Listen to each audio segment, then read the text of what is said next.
Hey everybody, it's Paul, and right now I am standing inside the Great Hall of the castle. Now they don't call this the Great Hall for nothing. This room is the largest room in the house. It is 1,500 square feet with a 19-foot ceiling. So this would have been William Gillette's living room, but obviously Great Hall is a very fitting name for this. Now let's check out some of the fun features that we have here. First of all, we have this gorgeous card table. Now it's the same southern white oak that you will see throughout most of the house. Now we don't actually call this the card table. We refer to this very affectionately as the cat table. Why? Well, because William Gillette loved cats a lot. Like a lot. He had about 15 to 20 pet cats that lived here with him at any given time. Now, we call this the cat table because we're pretty sure he designed this thing so that his cats had a little bit of a toy to play with. So if you look, all these tassels are hanging by string, so it's just something for the cats to be able to sort of bat at. Pretty fun. Now we have this fireplace. This is the largest of 3 fireplaces in the house. It's about 5 or 6 feet wide.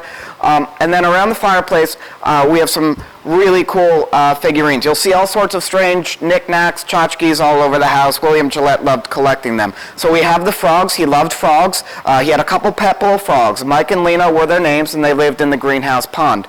Now, if you look very closely at a couple of these frog figurines, you'll notice that William Gillette cemented them down to the stone. Why? Well, he had 15 pet cats. When you have 15 cats, you realize that cats like to jump up on stuff like rocks and ledges, so he didn't want them to jump up, knock over the figurines, and break them. So if you look at a few of these frogs, and then some of the ones we'll show you on the other side, you'll see that they're cemented down, which means that not only are they original, but a lot of them haven't moved since Gillette put them up there. It's not a bad idea. Now, if you look on top of the mantle, you see this pottery here. That's Jugtown pottery that came from North Carolina. After William Gillette's wife died, he spent some time in a town called Tryon down there. He built a little cabin in the middle of the woods, and he got this pottery from that area. And then on the other side of the fireplace, we have these funny-looking figurines. These are incense burners. They came from Central or South America. William Gillette's father took a trip down there, brought them back up, and gave them to him as a present. Now, we're not sure. There's a possibility that they are pre-Columbian. If they are, they would be by far the oldest pieces in the house. Or they could just be a souvenir his father picked up 150 plus years ago. And that's still pretty cool. And you can see that these guys are all cemented down to the fireplace as well. I'm about to show you one of the coolest features in the entire castle.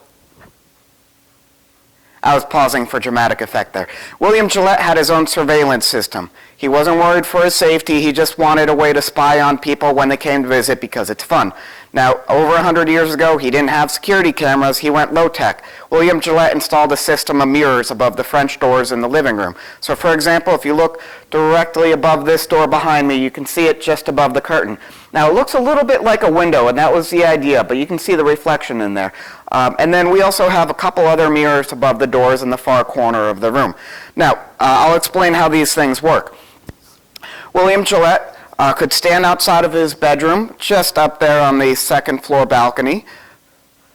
And then when he was standing on that balcony and then looking straight across the room at the mirror directly across from him, he would be able to see into this entrance hall. So he could see who's coming in to visit, decide if he wanted to hang out. Think of it like caller ID. Now, if he didn't want to socialize with his friends, he could just stay up in his room, let his servants deal with them down here. If he wanted to greet his friends, he would watch what they're doing and then plan out a grand dramatic entrance for them.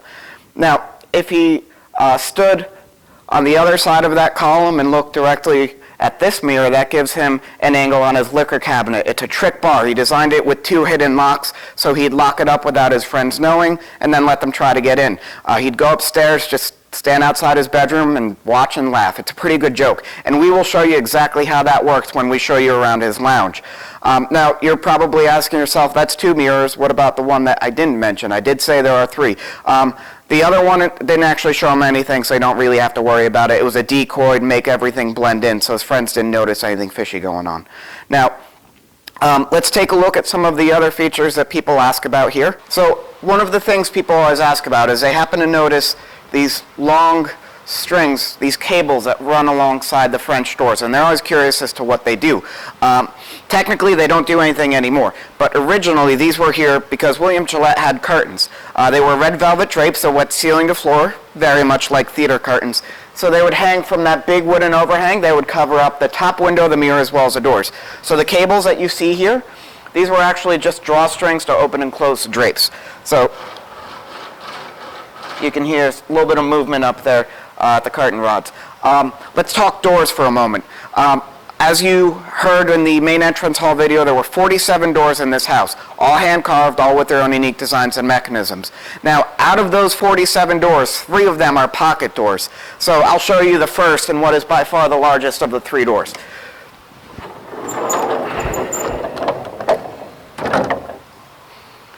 So we call this one the owl door.